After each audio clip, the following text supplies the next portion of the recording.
Friends, welcome to quick revision point. My name है Raksha Srivastava. Friends, आज हम सोशल स्टडीज़ के इंपॉर्टेंट क्वेश्चन को डिस्कस करेंगे जो कि फ्रेंड एग्जाम के लिए इंपॉर्टेंट है। तो स्टार्ट करते हैं। फर्स्ट क्वेश्चन क्या है? पुरातत्वविदों को भारत में 9 पाषाण युगीन गर्तवास कहाँ मिले हैं? तो 9 पाषाण युगीन जो गर्तवास है तो वो कहाँ मिले हैं? तो ए है चिरांद। चिरांद जो है वो कहाँ पड़ता है? तो वो बिहार में पड़ता है। ओके, महागढ़ा, फिर है हुल्लूर, फिर है बुर्जहोम। ओके, बुर्जहोम जो है वो जम्मू और कश्मीर में पड़ता है। तो पुरातत्वविदों को भारत में 9 पाषाण युगीन गर्तवास जो मिले हैं वो बुर्जहोम में मिले हैं। ओके, करेक्ट आंसर डी हो जाएगा। नेक्स्ट क्वेश्चन देखेंगे फ्रेंड्स, निम्नलिखित में से कौन सा सही सुमेल है? ए है मध्य पाषाण युग 9000 साल पहले, बसने की प्रक्रिया का आरंभ करीब 12,000 साल पहले, मेहरगढ़ की बस्तियों का आरंभ करीब 18,000 साल पहले, एंड 9 पाषाण युग का आरंभ 12,000 से 10,000 साल पहले।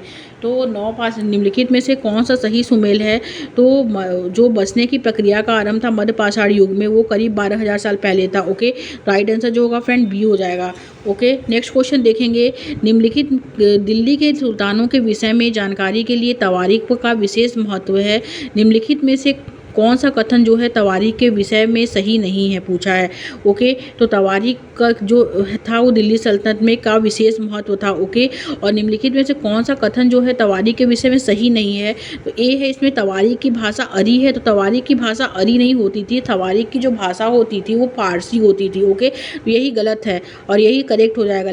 सेकंड क्या है? तवारीख के लेखक नगरों में विशेषकर दिल्ली में रहते थे।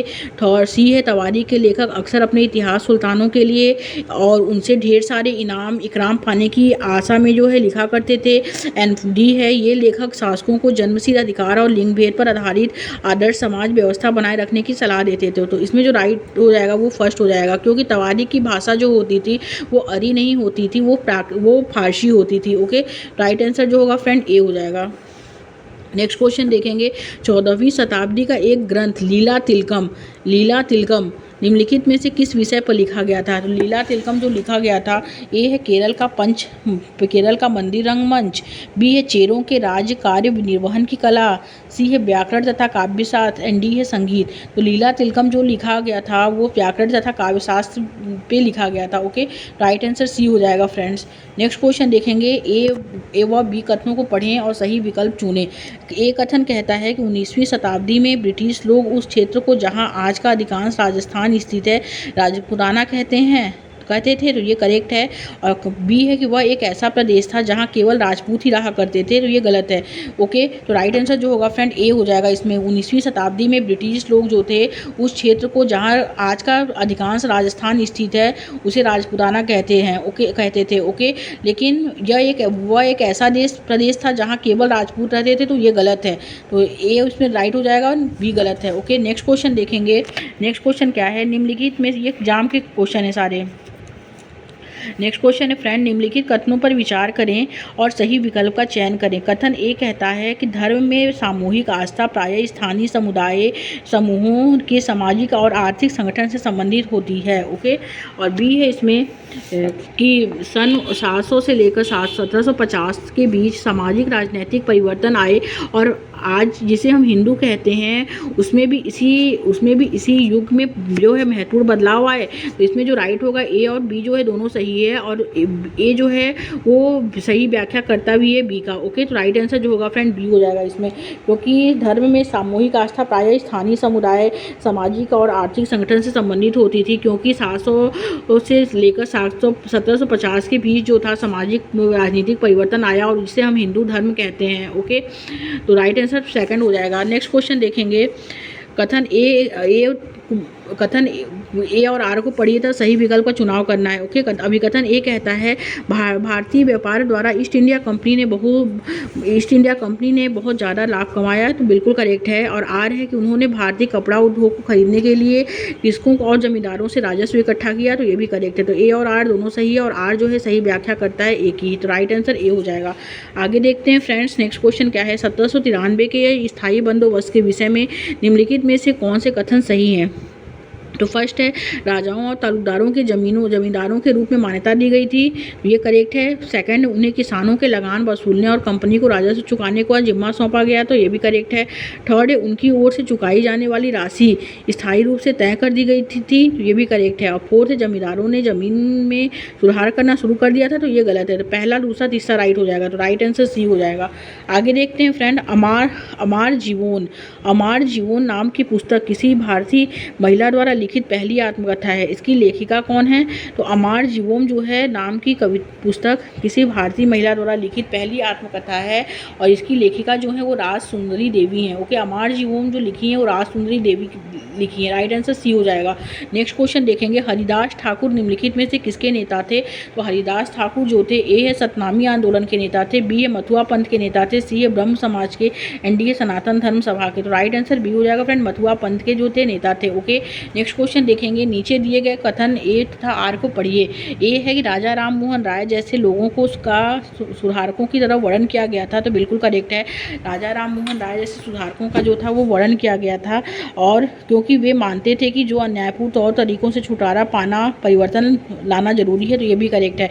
ए और आर दोनों सही है, और आर जो है सही व्याख्या भी करता है एक ही, राइट आंसर ए हो जाएगा इसमें। नेक्स्ट क्वेश्चन देखेंगे फ्रेंड्स, निम्नलिखित कथन ए फर्स्ट, सेकंड और थर्ड को पढ़ें तथा सही विकल्प का चुनाव करें। फर्स्ट है इसमें, जेम्स मिल ने भारत के इतिहास को प्राचीन, मध्य और आधुनिक इन तीन कालखंडों में बांटा है। और सेकंड है, जेम्स मिल के विचार में अंग्रेजी शासन से पहला सारा अंधकार का दौरा जो पहले सारे अंधकार का दौर था, तो इसमें जो राइट है कि, और थर्ड है कि मिल की राय में ब्रिटिश शासन भारत को सभ्य बना सकता था। तो जेम्स मिल की जो इतिहास को बांटा गया है वो आधुनिक हिंदू तथा ब्रिटिश में बांटा गया, ना कि प्राचीन, मध्य और आधुनिक में बांटा गया, ये गलत है। दूसरा जो है जेम्स मिल के जो विचार थे वो अंग्रेजों के शासन में के अंधकार का दौर था, तो ये गलत, ये सही है। और थर्ड है, मिल की राय में ब्रिटिश शासन भारत को सभ्य बना सकता था, तो ये भी करेक्ट है। तो दूसरा तीसरा इसमें राइट है और पहला गलत है, तो करेक्ट आंसर बी हो जाएगा। आगे देखते हैं फ्रेंड्स, निम्न कथनों को पढ़िए तथा सही विकल्प का चयन कीजिए। कथन ए कहता है कि बंगाल के राष्ट्रवादी कलाकारों ने रवि वर्मा की कला का स्वागत किया था, तो ये गलत है। ओके, और कथन बी है कि उन्होंने महसूस किया कि यह पूर्वी समाजों के सार तत्व को प्रस्तुत करता है, तो ये भी गलत है। तो इसमें ए और आर क्या है, दोनों गलत है। राइट आंसर जो होगा फ्रेंड डी हो जाएगा। ओके, क्योंकि बंगाल के राष्ट्रवादी कलाकारों ने रवि वर्मा की कला का कोई स्वागत नहीं किया, न ही उन्होंने महसूस किया कि पूर्वी समाजों के सार तत्व को प्रस्तुत करता है। ओके, राइट, जिसमें दोनों गलत है। नेक्स्ट क्वेश्चन देखेंगे फ्रेंड, भारतीय योजना आयोग का गठन जो था आर्थिक हेतु नीतियों की योजना बनाने के लिए हुआ था। ओके, करेक्ट आंसर डी हो जाएगा। नेक्स्ट क्वेश्चन देखेंगे, प्लूटो अब एक ग्रह क्यों नहीं है? प्लूटो को अच्छा बौना ग्रह कब घोषित किया गया था? प्लूटो को बौना ग्रह जो घोषित किया गया था वो 2006 में घोषित किया गया था। ओके, पहले तो उसके बाद प्लूटो एक ग्रह क्यों नहीं है? क्योंकि इसने सूर्य की परिक्रमा करना बंद कर दिया। बी है क्योंकि इसका आकार इतना बड़ा नहीं है कि इसे ग्रह माना जाए। एंड सी है क्योंकि यह हमारे सौर मंडल से बाहर हो गया है। एंड डी है क्योंकि अब यह किसी अन्य ग्रह का उपग्रह कहलाता है। तो प्लूटो अब एक ग्रह क्यों नहीं है? क्योंकि इसका आकार इतना बड़ा नहीं है कि इसे ग्रह माना जाए। प्लूटो जो है इसका आकार इतना बड़ा नहीं है कि इसे ग्रह माना जाए। इसे जो घोषित किया गया था बौना ग्रह के रूप में वो 2006 में घोषित किया गया था। ये भी क्वेश्चन पूछता है फ्रेंड। ओके, नेक्स्ट क्वेश्चन देखेंगे फ्रेंड, तो राइट आंसर बी हो जाएगा। नेक्स्ट क्वेश्चन, यदि भारत में सुबह के 7 बजे हैं तो उस समय लंदन जो कि यूनाइटेड किंगडम में ग्रीनविच के पास स्थित है में कितने बजे होंगे? तो 1:30 बजे पूर्वाह्न होंगे। ओके, राइट आंसर सी हो जाएगा। नेक्स्ट क्वेश्चन देखेंगे, भारत की भौगोलिक विशेषताओं के बारे में दिए गए कथनों को पढ़िए तथा सही विकल्प का चुनाव कीजिए। ओके, फर्स्ट है, बहुत से लोकप्रिय पहाड़ी स्थान मध्य हिमालय में स्थित है, तो बिल्कुल करेक्ट है। एंड सेकंड है फ्रेंड कि उत्तरी मैदानों में अधिक जनसंख्या है क्योंकि यहाँ कृषि हेतु उपजाऊ भूमि है, तो ये भी करेक्ट है। पहला दूसरा करेक्ट है। तीसरा क्या है कि पश्चिमी घाटों में प्रचुर मात्रा में खनिज पाए जाते हैं तथा जहाँ अधिक जनसंख्या है तो ये गलत है। पहला दूसरा इसमें राइट हो जाएगा, तो राइट आंसर सी हो जाएगा फ्रेंड्स। आगे देखते हैं, सुश्री सीमा को 21 अक्टूबर 2022 को लंदन में दो अपराह्न में होने वाले एक ऑनलाइन सेमिनार में भाग लेना है।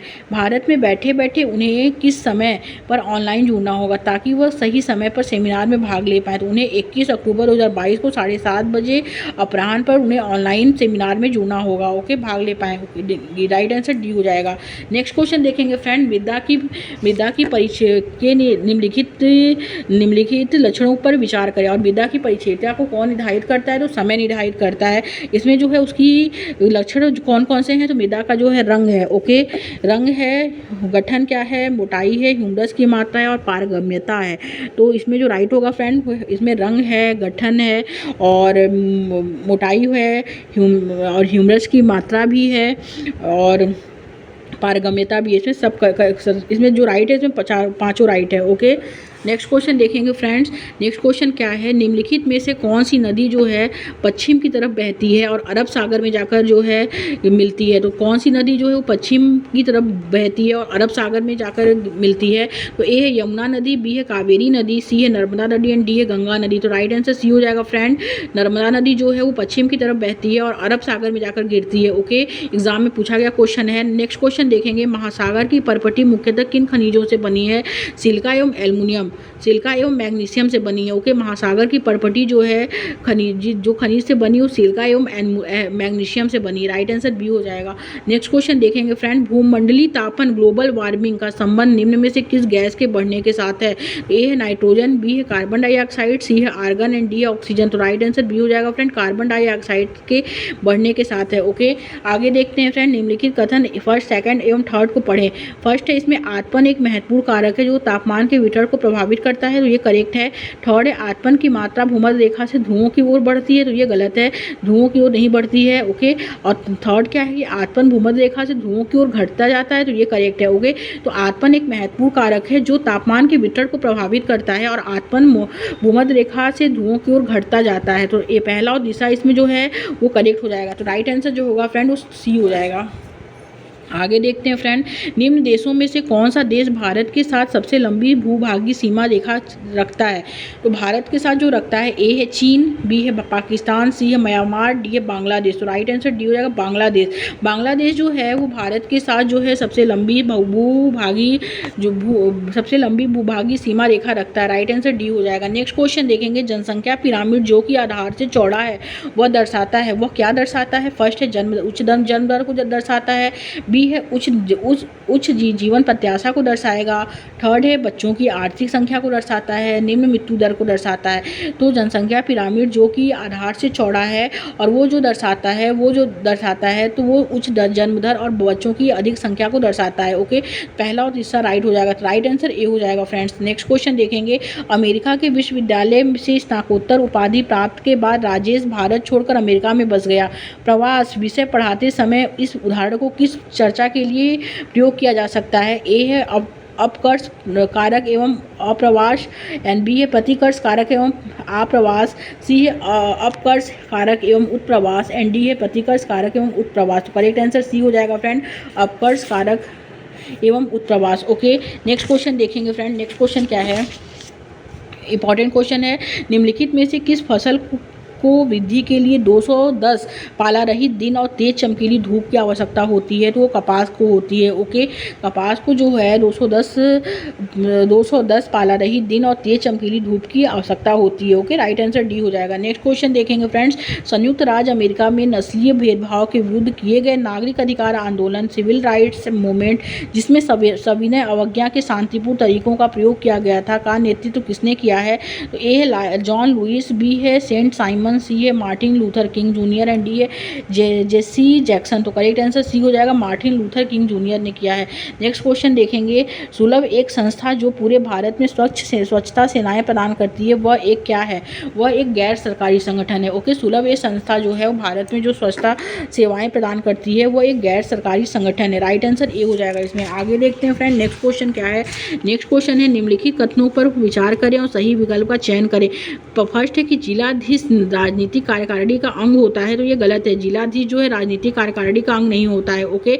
और सेकंड है गृह मंत्री राजनीतिक कार्यकारिणी का अंग होता है, बिल्कुल ये सही है कि गृह मंत्री जो है राजनीतिक कार्यकारिणी का अंग होता है, ओके, क्योंकि गृह मंत्री जो है राजनीतिक कार्यकारिणी का अंग होता है, लेकिन जिलाधीश जो होता है वो कोई भी वो राजनीतिक कार्यकारिणी का अंग नहीं है। तो इसमें जो राइट है वो ए गलत है, बी सही हो जाएगा। तो करेक्ट आंसर डी हो जाएगा। नेक्स्ट क्वेश्चन देखेंगे फ्रेंड, निम्नलिखित में से कौन जो है आर्थिक रूप से रोजगार की श्रेणी में नहीं है? तो नियमित रोजगार होता है, अनियमित रोजगार होता है, संगठित रोजगार होता है, लेकिन अनुशासित रोजगार जो है वो नहीं होता है। तो राइट आंसर डी बी हो जाएगा इसमें। आगे देखते हैं नेक्स्ट क्वेश्चन क्या है, निम्नलिखित में से किसे भारत में महिलाओं के खिलाफ अपराध के रूप में अभी भी कानूनी तौर पर मान्यता प्राप्त नहीं है? ए है दहेज लेना, बी है पत्नी को मानसिक यातना देना, एंड सी है वैवाहिक बलात्कार, एंड डी है कार्यस्थल पर यौन उत्पीड़न। तो करेक्ट आंसर जो होगा फ्रेंड इसमें बी हो जाएगा, वैवाहिक बलात्कार।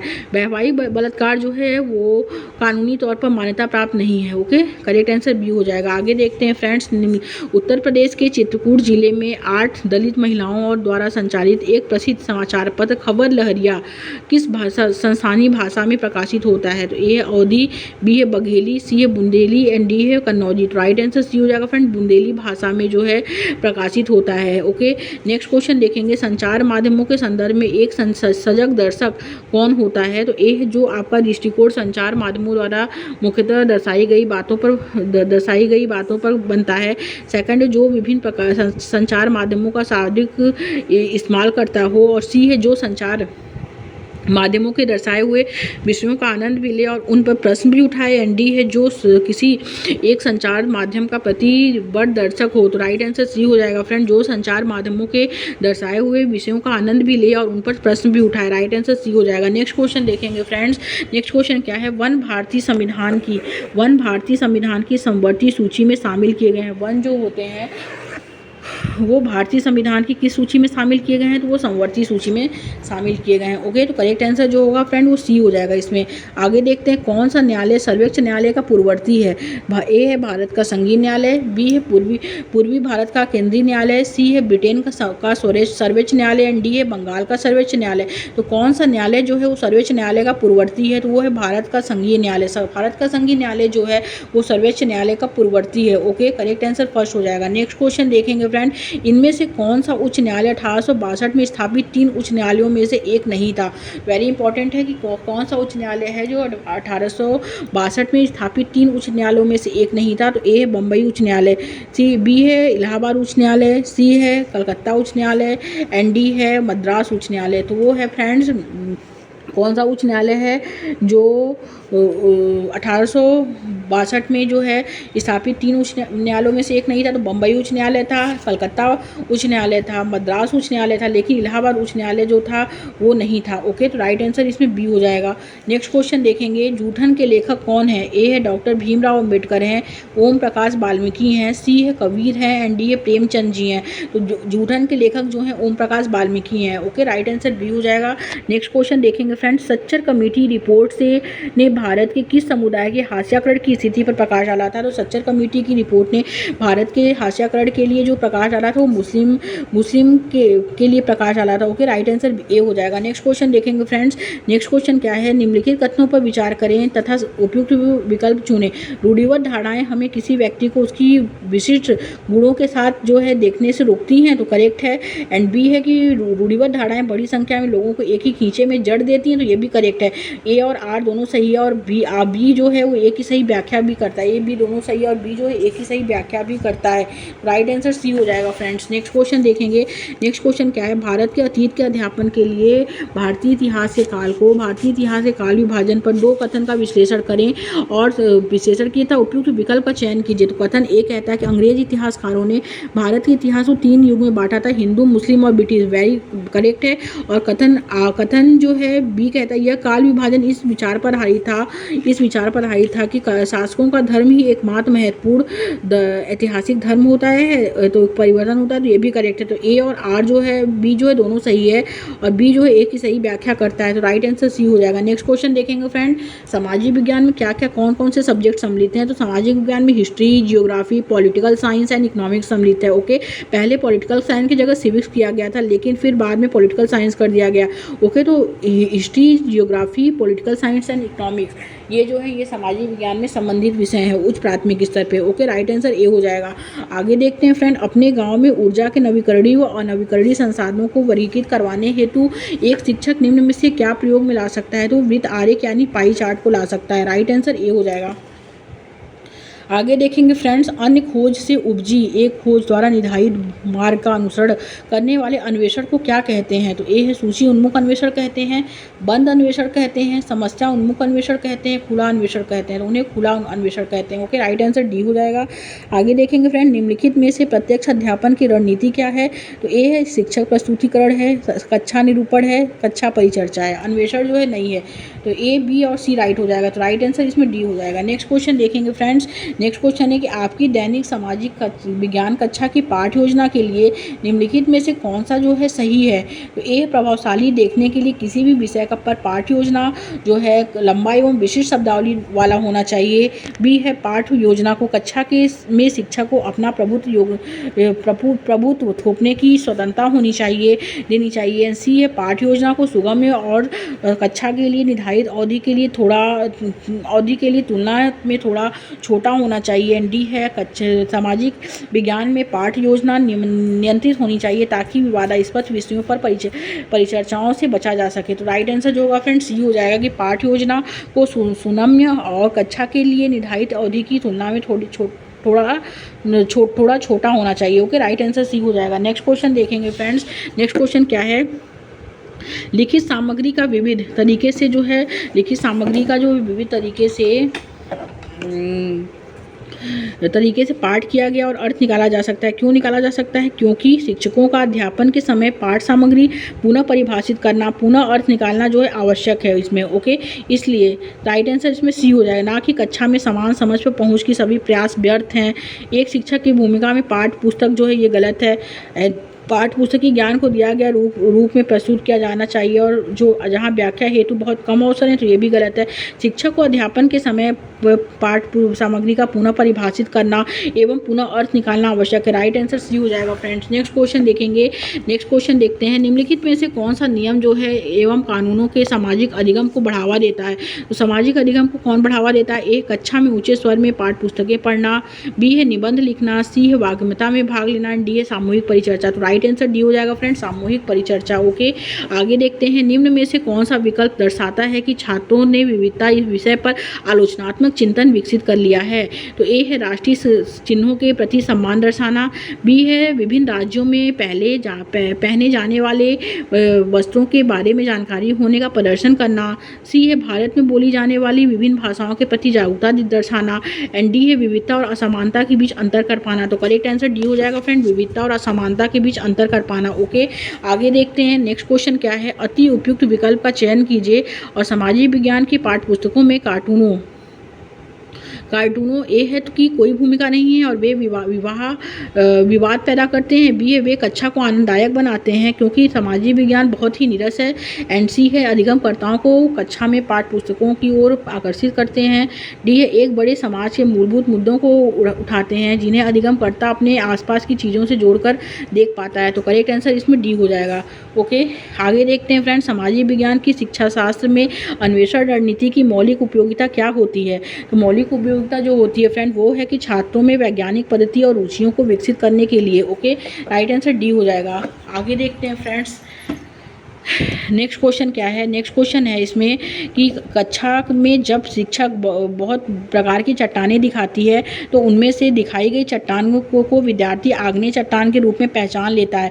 वह बच्चा जो है श्रेणियत एवं वर्गीकरण कर रहा है। ओके, वह बच्चा क्या कर रहा है? वह बच्चा श्रेणियत और वर्गीकरण कर रहा है। नेक्स्ट क्वेश्चन देखेंगे, सबसे उपयुक्त विकल्प का चयन कीजिए। तो ए, इतिहास में तिथियों और उन्हें याद करने के डर को दूर करने के लिए एक सामाजिक विज्ञान शिक्षक को कोशिश करनी चाहिए। कैसे कैसी कोशिश करनी चाहिए।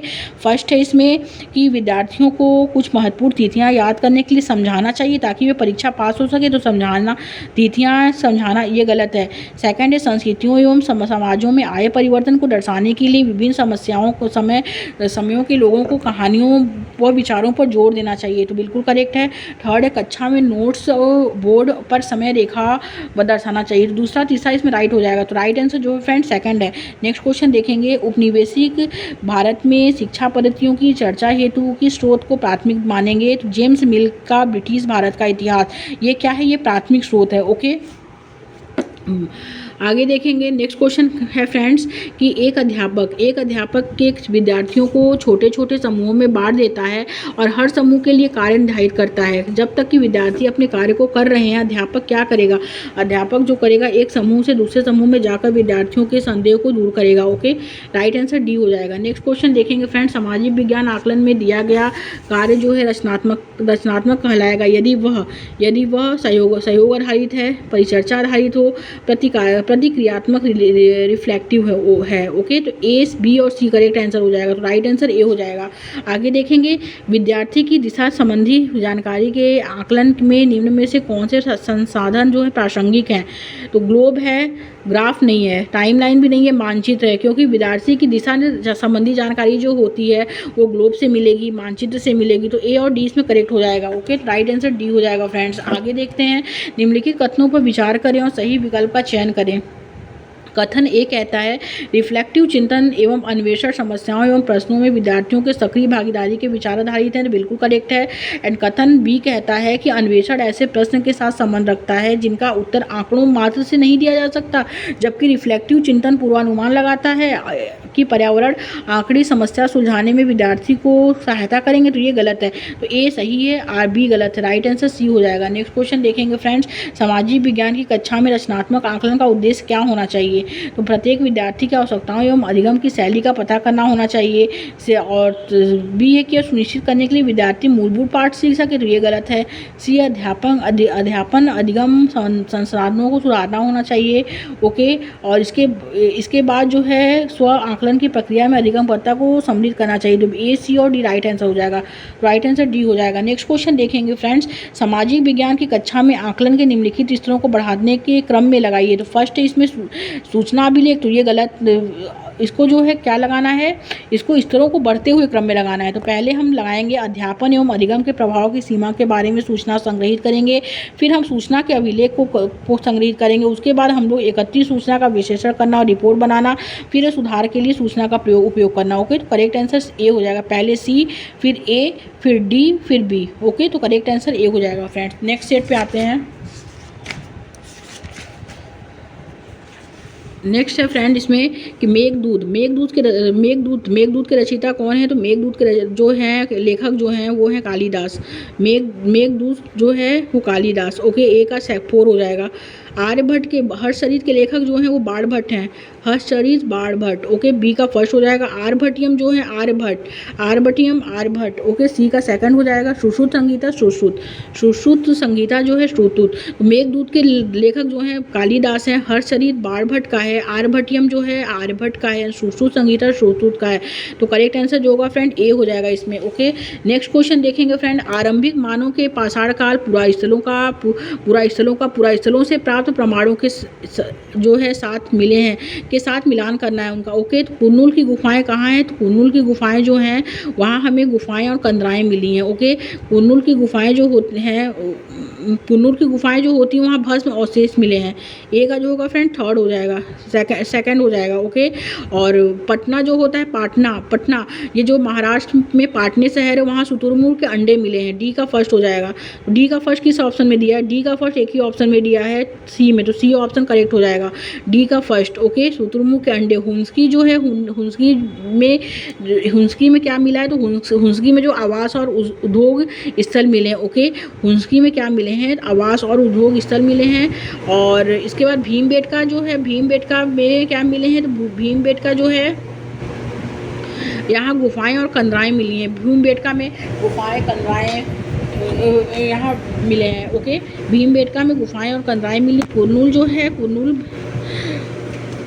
कुंडूल में भस्म अवशेष मिले हैं। ओके, तो ए का जो होगा फ्रेंड वो सेकंड होगा, बी का जो होगा थर्ड होगा, सी का जो होगा वो फोर होगा एंड डी का फर्स्ट हो जाएगा। तो राइट आंसर सी होगा फ्रेंड्स। आगे देखेंगे नेक्स्ट क्वेश्चन क्या है। नेक्स्ट क्वेश्चन है फ्रेंड, उत्तराधिकार की मुगल परंपराएं किस पर आधारित थी। तो उत्तराधिकार की मुगल परंपराएं जो होती थी वो किस पर आधारित होती थी। तो ए है इसमें वो ज्येष्ठाधिकार का नियम, जहाँ ज्येष्ठ पुत्र अपने पिता का उत्तराधिकारी होता है। सहदायत का नियम, जहाँ उत्तराधिकार का विभाजन समस्त पुत्रों के बीच कर दिया जाता है। एंड सी है प्रतिस्पर्धा, जहाँ जो पुत्र विजेता बनकर उभरता है वही गद्दी का उत्तराधिकारी होता है। एंड डी है पक्षपात, जहाँ पसंदीदा पुत्र गद्दी का उत्तराधिकारी होता है। तो उत्तराधिकार की जो मुगल परंपराएं होती थी फ्रेंड, उत्तराधिकार की प्रथा का क्या अर्थ था। उत्तराधिकार का जो सहदायत प्रथा होती थी, सहदायत का जो अर्थ है सभी पुत्रों को जो है विभाजन समस्त चीज़ों में विभाजन दिया जाता था। ओके, तो मतलब सहदायत का नियम जो होता था जहाँ उत्तराधिकार का विभाजन समस्त पुत्रों के बीच कर दिया जाता था। ओके, तो उसे हम उत्तराधिकार की मुगल परंपरा जो आधारित थी उस पर, जिसमें सभी उत्तराधिकार का विभाजन समस्त पुत्रों के बीच कर दिया जाता था। नेक्स्ट क्वेश्चन देखेंगे, शाहजहानाबाद की योजना में यमुना की क्या भूमिका थी। यमुना की भूमिका जो थी वो थी राजमहल के फर्स्ट सबके लिए आवागमन और जल उपलब्ध कराना। तो ये गलत है, राजमहल को ही नदी पर पहुंचकर नियंत्रण देना। एंड सी है अभिजातों को नदी किनारे पहुंचा देना। एंड डी है किलाबंदी और महल क्षेत्र का सौंदर्यीकरण। राइट आंसर बी हो जाएगा, राजमहल को ही नदी और जल उपलब्ध कराना। ओके, आगे देखते हैं फ्रेंड, निम्नलिखित का सुमेल करें, आदिवासी समुदाय और स्थान। तो वन गुर्जर है, फिर है इसमें वन गुर्जर है, फिर है लंबाड़ी, फिर है बकराल, फिर है गद्दी। ओके, तो वन गुर्जर जो है वो उत्तराखंड में है। ए का फोर किस ऑप्शन में दिया है, ए का फोर दिया है, इसमें दो ऑप्शन में दिया है। तो एक तो ए डी और एक कट हो जाएगा। अब बी देखते हैं, बी क्या है, लंबड़बाड़ी जो है वो आंध्र प्रदेश में है। ओके, लंबड़बाड़ी कहाँ है, आंध्र प्रदेश में है। तो बी का थर्ड। एंड बकरवाल जो है बी का थर्ड किस ऑप्शन में दिया है। तो बी का थर्ड जो दिया है बी ऑप्शन में दिया, तो बी और इसमें गलत है, तो ये वाला भी गलत ऑप्शन हो जाएगा। बी का थर्ड, सी का सेकंड एंड डी का फर्स्ट। तो सी का क्या होगा, बकरवाल जो है कश्मीर में है एंड गद्दी जो है हिमाचल प्रदेश में। बंजर गुर्जर जो है वेरी इंपॉर्टेंट, बंजर गुर्जर कहाँ है, उत्तराखंड में है। लंबड़बाड़ी आंध्र प्रदेश में है, बकरवाल जो है वो कश्मीर में है, गद्दी जो है हिमाचल प्रदेश में है। ओके, तो करेक्ट आंसर जो होगा फ्रेंड बी हो जाएगा। नेक्स्ट क्वेश्चन देखेंगे, भक्ति के विषय रूपक निम्नलिखित हैं। तो फर्स्ट है इसमें कोई भी किसी भी जाति का, लिंग का अमीर गरीब व्यक्ति जो है भक्ति का अनुसरण कर सकता है। तो ये करेक्ट है। सी केवल ब्राह्मण की भक्ति के मार्ग का अनुसरण कर सकते हैं। तो ये गलत है। देवता या देवी के समर्पण पर जोर था। तो ये भी करेक्ट है। ए और सी जो है राइट आंसर हो जाएगा। राइट आंसर जो है फ्रेंड डी हो जाएगा। नेक्स्ट क्वेश्चन देखेंगे, निम्नलिखित घटनाओं को कालक्रम लगाएं। फर्स्ट है इसमें स्पिनिंग जेनी का आविष्कार, फिर है इसमें वाष्प डी के बाद फर्स्ट हो जाएगा, वाष्प इंजन का आविष्कार। ओके, फिर भारतीय कपड़ा का पतन, फिर भारत में पहली सूती कपड़ा मिल की स्थापना। तो राइट आंसर सी हो जाएगा इसमें। आगे देखेंगे फ्रेंड, अभिकथन ए कहता है कि अंग्रेज जनजातियों को बसाना और खेतिहर किसान बनाना चाहते थे। तो बिल्कुल करेक्ट है कि अंग्रेज जनजातियों को बसाना और खेतिहर किसान बनाना चाहते थे, क्योंकि एक जगह बसे हुए किसानों पर नियंत्रण रखना और शासन करना घुमंतू लोगों की तुलना में सरल था। तो ये भी करेक्ट है। तो ए और आर जो है दोनों सही है, और आर जो है सही एक ही उचित व्याख्या है। तो राइट आंसर ए हो जाएगा। नेक्स्ट क्वेश्चन देखेंगे फ्रेंड। नेक्स्ट क्वेश्चन क्या है, भारत में किस साल बाल विवाह निषेध अधिनियम पारित किया गया था। तो वो किया गया था 1829 ईस्वी में, 1835 ईस्वी में, 1854 ईस्वी में, 1929 ईस्वी में। तो राइट आंसर डी हो जाएगा। 1929 ईस्वी में बाल विवाह निषेध अधिनियम पारित किया गया। ओके, नेक्स्ट क्वेश्चन, सत्य शोधक समाज द्वारा स्थापित किया गया था। सत्य शोधक समाज जो है वो ज्योतिराव फुले के द्वारा स्थापित किया गया था। ओके, राइट आंसर सी हो जाएगा। आगे देखेंगे फ्रेंड, औपनिवेशिक काल में मंदिर प्रवेश आंदोलन साधन बना था। किसका साधन बना था। तो ए है जाति प्रथा को चुनौती देने और असभ्यता का उन्मूलन का साधन बना था। बी है सभी के लिए बिना जाति भेदभाव मंदिरों को प्रवेश हेतु खोलने का साधन बना था। सी है जाति प्रथा को चुनौती और समाज में समानता देने वाला शासन बना था। डी है समाज में व्याप्त जाति पूर्वाग्रहों को प्रकाश में लाने का साधन बना था।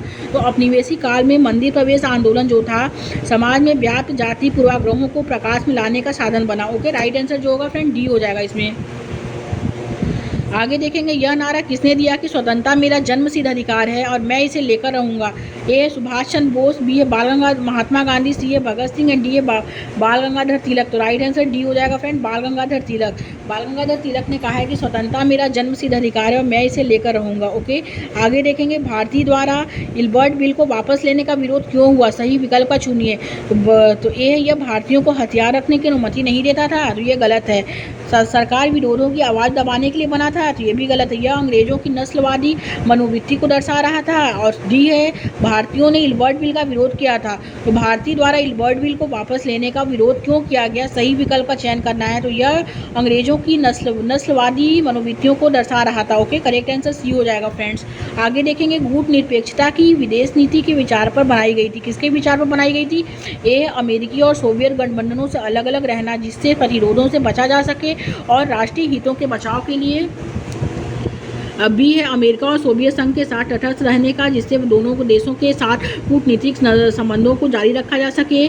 सी अमेरिका और सोवियत संघ से प्रतिस्पर्धा के लिए स्वतंत्र देशों को मिलाकर शक्ति केंद्र का तीसरा मोर्चा बनाने के लिए। एंड डी है मानवीय अस्तित्व के लिए अमेरिका और सोवियत संघ के बीच मध्यस्थता में एक सक्रिय भूमिका अदा करने के लिए। तो राइट आंसर इसमें डी हो जाएगा। ओके, आगे देखेंगे कर्क रेखा जो है, कर्क रेखा निम्नलिखित में से किस भारतीय राज्य से गुजरती है।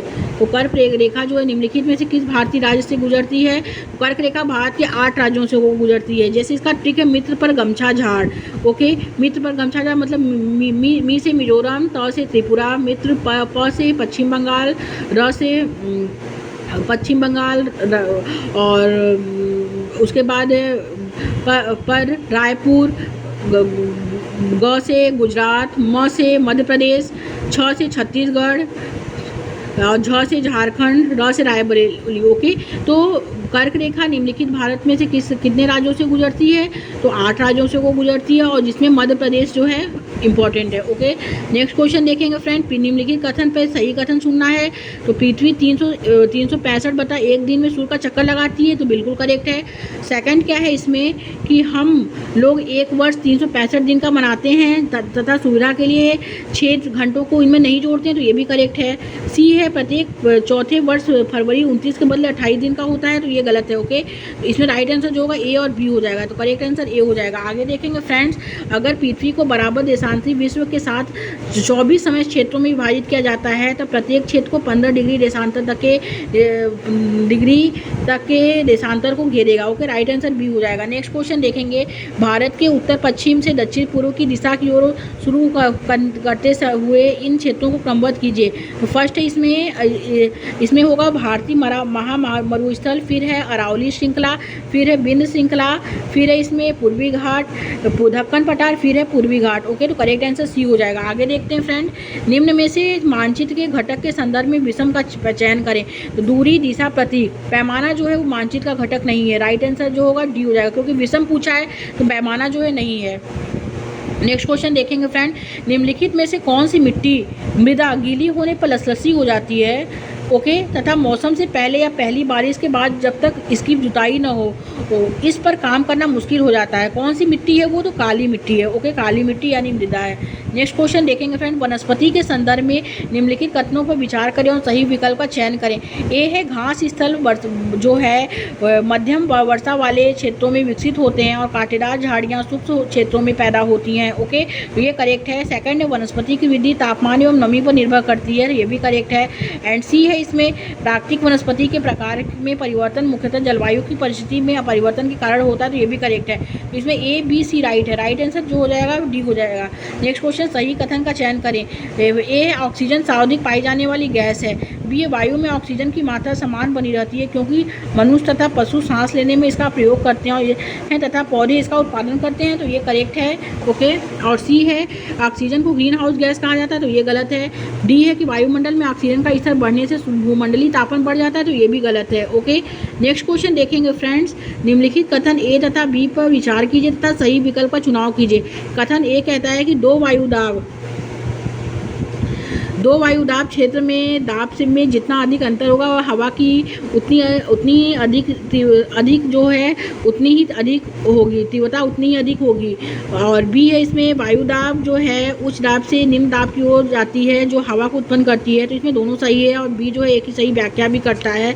तो राइट आंसर जो होगा ए हो जाएगा फ्रेंड्स। आगे देखते हैं, निम्न एक शिक्षिका कक्षा में यातायात विषय पर पढ़ाते हुए विभिन्न प्रकार के टिकटों जैसे बस टिकट, रेल टिकट का प्रयोग करती है। नीचे लिखे गए कथनों पर इस कक्षा के संदर्भ में विचार करें तथा सही विकल्प का चुनाव करें। ओके, तो ये है इसमें कि इन टिकटों का प्रयोग करके वह खर्च, दूरी, यातायात के विभिन्न साधनों की विशेषता पर चर्चा कर सकती है। तो ये करेक्ट है। बी है इन टिकटों का प्रयोग करके वह मानव आवास के प्रकारों को का भी चर्चा कर सकती है। तो ये गलत है। तो ए सही है, अब बी गलत है। राइट आंसर सी हो जाएगा। नेक्स्ट क्वेश्चन देखेंगे फ्रेंड, नए चारागाहों की खोज में लोगों के मौसमी आवागमन को क्या कहते हैं? तो वो ऋतु प्रवास कहते हैं। ओके, राइट आंसर डी हो जाएगा। आगे देखेंगे, प्रवास को प्रभावित करने वाले प्रतिवर्ष कारक कौन से हैं? तो प्रतिवर्ष कारक जो हैं वो हैं इसमें प्राकृतिक आपदा है और पानी की कमी है। ओके, करेक्ट आंसर ए हो जाएगा। आगे देखते हैं फ्रेंड, कथन को पढ़िए तथा नीचे दिए गए विकल्पों को सही उत्तर करके चुनना है। ओके, तो ए है कि कृषि एक प्राथमिक क्रिया है, तो ये करेक्ट है। कथन बी है कि फसलों, फलों, सब्जियों, फूलों को उगाना और पशुधन पालन कृषि में सम्मिलित है, तो ये भी करेक्ट है। तो ए और बी इसमें दोनों सही है। ओके, राइट आंसर सी हो जाएगा फ्रेंड्स। आगे देखेंगे, ऐसा माना जाता है कि सेंट थॉमस लगभग 2000 साल पहले इस राज्य में आए थे तथा भारत में ईसाई धर्म लाने का श्रेय उन्हीं को जाता है। तो भारत में ईसाई धर्म लाने का श्रेय किसको जाता है? तो सेंट थॉमस को जाता है। और वह राज्य कौन सा है? तो वह राज्य जो है ए है कर्नाटक, बी है पश्चिम बंगाल, सी है केरल एंड डी है तमिलनाडु। तो राइट आंसर सी हो जाएगा फ्रेंड, केरल है। और सेंट थॉमस जो थे वो पहले ईसाई धर्म लाने का उन्हें श्रेय जाता है। ओके, नेक्स्ट क्वेश्चन देखेंगे, विविधता में संदर्भ में इन वक्तव्यों पर विचार करें। तो फर्स्ट है, विविधता भारत की शक्ति का स्रोत है। सेकंड है, भारत की विविधता में एकता है। थर्ड है, विविधता भेदभाव का स्रोत भी हो सकती है। भौगोलिक, ऐतिहासिक और भौगोलिक कारक विविधता लाते हैं। तो करेक्ट आंसर जो होगा 4 हो जाएगा इसमें। आगे देखते हैं फ्रेंड्स, नेक्स्ट क्वेश्चन क्या है। नेक्स्ट को इसमें पहला, दूसरा, तीसरा, चौथा जो है चारों करेक्ट हो जाएगा। नेक्स्ट क्वेश्चन है, यदि आप भारत के राष्ट्रपति के रूप में चुने जाते हैं तो आप निम्नलिखित में से कौन सा निर्णय स्वयं ले सकते थे? तो दोनों सदनों द्वारा पारित विधेयक पर पुनर्विचार करने के लिए कह सकते हैं। ओके, तो राइट आंसर जो होगा, कि दोनों सदन मतलब राज्यसभा और जो अपर हाउस है एंड लोकसभा जो लोअर हाउस है, मतलब दोनों सदनों द्वारा पारित विधेयक पर पुनर्विचार के लिए आप कर सकते हैं। तो संसद का जो होता है उसमें 3 होता है, राष्ट्रपति, राज्यसभा, लोकसभा।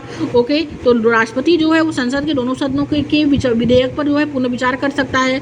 ओके, तो ये राइट है। नेक्स्ट क्वेश्चन देखेंगे फ्रेंड, निम्नलिखित में से कौन सा वक्तव्य 1870 के राजद्रोह अधिनियम के संदर्भ में सही है?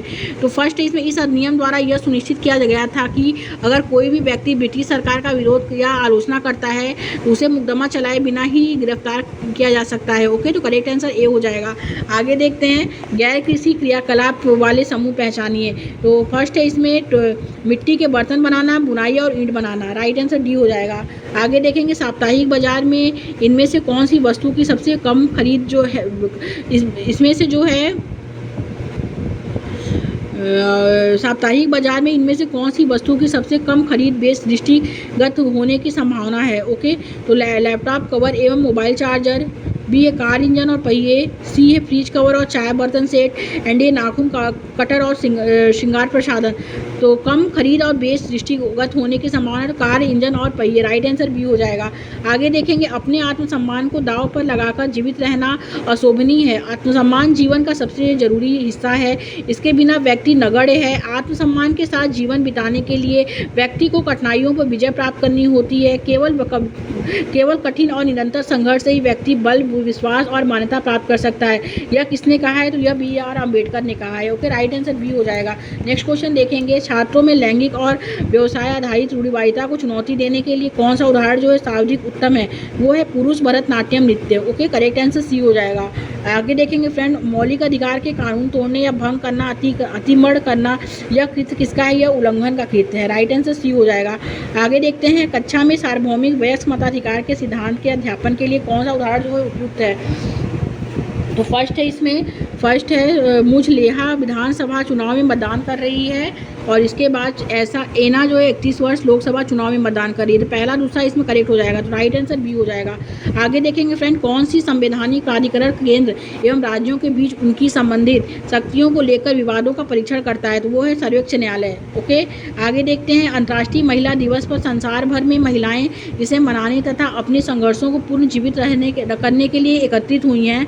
निम्नलिखित रणनीति में से यह महिलाओं के आंदोलन के संबंध में किसके अंतर्गत आता है, तो एकता का प्रदर्शन करने के अंतर्गत आता है। राइट आंसर डी हो जाएगा। नेक्स्ट क्वेश्चन देखेंगे, निम्नलिखित में से मध्याह्न भोजन कार्यक्रम के उद्देश्य क्या हैं, वो है कि विद्यालयों में बच्चों के प्रवेश को बढ़ाना तथा उन्हें बनाए रखना। सी है कि बच्चों में भूख की समस्या कम करने और उनकी पढ़ाई में एकाग्रता बढ़ाना। डी है बच्चों में व्याप्त कुपोषण के स्तर को कम करना। ओके, राइट आंसर ए, सी और डी हो जाएगा। करेक्ट आंसर बी हो जाएगा फ्रेंड्स। नेक्स्ट क्वेश्चन देखेंगे, सामाजिक विज्ञान का शिक्षण लक्षित है, कहाँ लक्षित है? फर्स्ट है इसमें शिक्षार्थियों को आत्मबोध विकसित करने के सहयोग देने पर लक्षित है। सेकंड है समस्याओं को स्वतंत्र छानबीन करने के कौशल और को शिक्षार्थियों को प्रदान करने पर लक्षित है, तो ये गलत है। थर्ड है विद्यार्थियों को अपने नागरिक कर्तव्य को निर्वाह करने की में प्रशिक्षित करने पर जो है लक्षित है, और या स्तर विशेष ज्ञान के हस्तांतरण पर लक्षित है। तो सामाजिक विज्ञान का शिक्षण जो लक्षित है वो शिक्षार्थियों को आत्मबोध विकसित करने के सहयोग देने पर लक्षित है। समस्याओं की स्वतंत्र छानबीन करने के कौशलों को शिक्षार्थियों को प्रदान करने पर लक्षित है, तो ए और बी जो है राइट आंसर हो जाएगा। तो करेक्ट आंसर सी हो जाएगा। आगे देखेंगे फ्रेंड, समावेशी सामाजिक विज्ञान कक्षा की मूलभूत विशेषता क्या है? सभी बच्चों का नामांकन होता है इसमें। समावेशी कक्षा जो होती है उसमें सभी बच्चों का नामांकन होता है। ओके, करेक्ट आंसर बी हो जाएगा इसमें। आगे देखते हैं फ्रेंड्स, सामाजिक विज्ञान एक प्रगतिशील अध्यापक अध्यापिका हमेशा अपने विद्यार्थियों को प्रोत्साहित करता है, तो कक्षा के दौरान किसी भी चर्चा में सक्रियता से भाग लेने के लिए। ओके, करेक्ट आंसर ए हो जाएगा। आगे देखेंगे, बुनियादी शिक्षा जो सामाजिक तथा राजनीतिक जीवन विषय के पुस्तकों के शिक्षण शास्त्रीय उपागम को निर्देशित करता है, वह जो है वो संकल्पनाओं में की अनुभोजन समझ बनाना है। ओके, करेक्ट आंसर बी हो जाएगा फ्रेंड्स। आगे देखते हैं नेक्स्ट क्वेश्चन क्या है। कथन ए कहता है सामाजिक तथा राजनीतिक जीवन विषय की कक्षा में संस्थाओं और प्रक्रियाओं पर कथात्मक वृत्तांत, व्यक्तिगत अध्ययन या बच्चों के अनुभव पर आधारित अभ्यासों को जोड़ते हुए चर्चा की जाती है, तो बिल्कुल करेक्ट है, क्योंकि बच्चे ठोस अनुभवों के माध्यम से स्वतंत्र सीखते हैं, तो ये भी करेक्ट है। तो ए और बी दोनों सही है, और बी जो है सही व्याख्या करता है ए की। राइट आंसर ए हो जाएगा इसमें। आगे देखेंगे फ्रेंड, एक फील्ड ट्रिप में के सफल होने के लिए इसमें 3 चरणों में सावधानीपूर्वक आयोजित करने की आवश्यकता क्या होती है, तो वो होती है योजना, फिर निष्पादन, फिर अनुवर्ती और कार्यवाही। ओके, तो राइट आंसर ए हो जाएगा। आगे देखेंगे फ्रेंड, प्रजातंत्र पर पाठ योजना बनाते समय किस संप्रदाय का सबसे पहले जो है विचार करेंगे, तो ए है विषय वस्तु को उद्देश्यों की योजना, बी है मूल्यांकन की युक्तियों का निर्धारण, सी है उपयुक्त शिक्षा शास्त्रीय युक्तियों का चयन, एंड डी है उपयुक्त शिक्षण सामग्री का चयन। तो प्रजातंत्र पर पाठ योजना बनाते समय किस संप्रदाय का सबसे पहले विचार करेंगे, तो विषय वस्तु उद्देश्यों की योजना पर। ओके, करेक्ट आंसर ए हो जाएगा। आगे देखेंगे फ्रेंड, निम्न में से कक्षा विधियों में पाठ पुस्तक के प्रयोग का सबसे अधिक वांछित तरीका कौन सा होता है, तो वांछित तरीका जो होता है वो है छात्रों को पाठ पुस्तक के लिए प्रश्नों और अभ्यास हल करने के लिए कहना। ओके, राइट आंसर बी हो जाएगा। आगे देखेंगे, आलोचनात्मक और रचनात्मक चिंतन उदाहरण है, वो किसका उदाहरण है, तो वो जटिल कौशल का उदाहरण है। ओके, आलोचनात्मक और रचनात्मक चिंतन जटिल कौशल का उदाहरण है। राइट आंसर बी हो जाएगा फ्रेंड्स। आगे देखेंगे फ्रेंड्स, निम्नलिखित प्रश्न सामान्यतः सामाजिक विज्ञान की कक्षा में प्रयोग किए जाते हैं, उनका चयन कीजिए जो समालोचनात्मक चिंतन के विकास के लिए विस्तृत अवसर उपलब्ध कराते हैं। तो इसमें जो राइट आंसर होगा फ्रेंड वो होगा, नमक आंदोलन उपनिवेशवाद के विरुद्ध प्रतिरोध का प्रभावशाली प्रतीक था। क्या आप इस कथन से सहमत हैं, उसके लिए पुष्टि कीजिए। करेक्ट आंसर बी हो जाएगा। आगे देखेंगे फ्रेंड्स, किसी वस्तु की दृष्टि से उच्च प्राथमिक सामाजिक विज्ञान की कक्षाएं अवसर प्रदान करती हैं, तो विषय वस्तु की दृष्टि से तो ए है विश्लेषणात्मक सामाजिक और सांस्कृतिक कौशल के विकास पर। रटकर स्मरण याद करने पर रटकर जो नहीं दिया जाता, ये गलत है। राजनीतिक वास्तविकताओं से परिचय कराने का, सौंदर्य बोध की संवेद शक्तियों में वृद्धि का, एंड फिफ्थ है पढ़ने लिखने की क्षमताओं के विकास का। तो ओके, तो करेक्ट आंसर 4-5 हो जाएगा। इसमें जो तो है सी हो जाएगा, पहला, तीसरा, चौथा और पाँचवा करेक्ट हो जाएगा। ओके, पहला, तीसरा, चौथा और पाँचवा, राइट आंसर सी हो जाएगा फ्रेंड्स। आगे देखते हैं फ्रेंड, नेक्स्ट क्वेश्चन क्या है कि एक विषय के रूप में सामाजिक विज्ञान के बारे में निम्नलिखित कथनों में से कौन सी एक भ्रांत धारणा है। वो है कि सामाजिक विज्ञान रटंत के द्वारा सीखने के लिए समान ज्ञान के तथ्यों से भरा बक्सा है। ओके, करेक्ट आंसर सी हो जाएगा। आगे देखते हैं, यदि कोई विवादित चर्चा कक्षा में जो है सतत चलती रहे तो अध्यापक को इस परिस्थिति में क्या करना चाहिए। तो अध्यापक को ऐसी चर्चा के लिए सम्मानपूर्वक नियम निर्धारित करने चाहिए। बी है, अध्यापक को चाहिए कि देखें कोई छात्र चर्चा में भाग लेने से वंचित न रह जाए। बी और दूसरा तीसरा करेक्ट है, तो राइट आंसर डी हो जाएगा फ्रेंड्स। आगे देखेंगे नेक्स्ट क्वेश्चन क्या है। नेक्स्ट क्वेश्चन है, कथन ए कहता है कि शोध प्रश्न के आधार पर एक द्वितीयक क्षेत्र प्राथमिक शोध बन जा सकता है, तो ये करेक्ट है। कथन बी है कि राष्ट्रीय आंदोलन पर शोध करते हुए एक राष्ट्रीय आंदोलन संबंधित वित्त चित्र द्वितीयक शोध होगा, परंतु ऐतिहासिक वित्त चित्रों के निर्माण में प्रयुक्त तकनीक पर शोध में यह प्राथमिक शोध होगा। तो ए और बी दोनों सही है, और बी जो है सही व्याख्या करता है ए की, तो राइट आंसर ए हो जाएगा। नेक्स्ट क्वेश्चन देखेंगे फ्रेंड, दिल्ली में पढ़ाने वाली एक शिक्षिका अपने विद्यार्थियों को सहारा मरुस्थल में रहने वाले लोगों के जीवन को जानने के लिए निर्देश देना चाहती है। उसे निम्न में से कौन सा कार्य अपने विद्यार्थियों को देने चाहिए। तो फर्स्ट, द्वितीयक आंकड़ों पर आधारित परियोजना कार्य। बी है, क्षेत्र पर भ्रमण करना। सी, थर्ड है, सहारा मरुस्थल पर एक चलचित्र दिखाना। एंड डी है फ्रेंड्स, तो इसमें पहला और तीसरा करेक्ट हो जाएगा। ओके, आगे देखते हैं, निम्नलिखित में से कौन सा रूब्रिक आकलन में समानता सम्मिलित नहीं है। प्रदर्शक मापक सम्मिलित है, वर्ग पैमाना सम्मिलित है, पूर्ण किए गए कार्यों की सूची सम्मिलित है, बट प्रदर्शन संकेतक सम्मिलित नहीं है। करेक्ट आंसर सी हो जाएगा। आगे देखेंगे, निम्नलिखित में से कौन सा पोर्टफोलियो आकलन के बारे में सत्य है। तो इसमें विद्यार्थी द्वारा पाठचर्या क्षेत्र में किए गए कार्यों के स्वयं चयनित नमूने समाहित होते हैं। इसमें पाठचर्या क्षेत्र में एक छात्र द्वारा किए गए काम के प्रतिदर्श नमूनों का विषय शिक्षक द्वारा चयन होता है, ये गलत है। और फोर्थ, इसमें पाठचर्या क्षेत्र में प्राप्त प्रगति को दर्शाने के लिए विद्यार्थियों द्वारा स्वयं चयनित नमूने समाहित होते हैं। यह विद्यालय द्वारा विद्यार्थियों के प्रमाणीकरण के लिए प्रयोग की जाती है। दूसरा, चौथा, पांचवा करेक्ट है, तो राइट आंसर सी हो जाएगा फ्रेंड्स। नेक्स्ट क्वेश्चन देखेंगे, कौन सी आकलन की रूपरेखा शिक्षार्थियों को उपलब्धि की अनुभूति प्रदान करती है एवं उनकी सहायता करती है यह जानने में कि वे कहाँ हैं, कहाँ पहुँचना चाहते हैं तथा नियमित अंतराल पर प्रगति साझा करने की जरूरत है। तो ए है इसमें अधिगम का आकलन, और डी, सी है इसमें अधिगम की तरह आकलन। ओके, तो राइट आंसर सी हो जाएगा फ्रेंड। नेक्स्ट क्वेश्चन देखेंगे, बुद्ध मत और जैन मत की समानताओं और असमानताओं की जांच करें।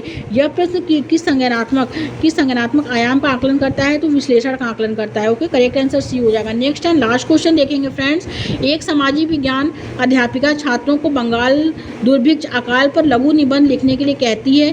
कार्य पूर्ति उपरांत में उन्हें दिए गए पैमाने से अपने निबंध की तुलना और सत्यापित करने के लिए कहती है। वह किस आकलन का प्रयोग कर रही है। वे ए है सह आयु वर्ग पीयर मापन, बी है स्व मापन, सी है पोर्टफोलियो मापन, एंड डी है समूह आकलन। तो राइट आंसर बी हो जाएगा फ्रेंड्स, स्व मापन का वो विधि का प्रयोग कर रही है। ओके, करेक्ट आंसर बी हो जाएगा। Thank you friends.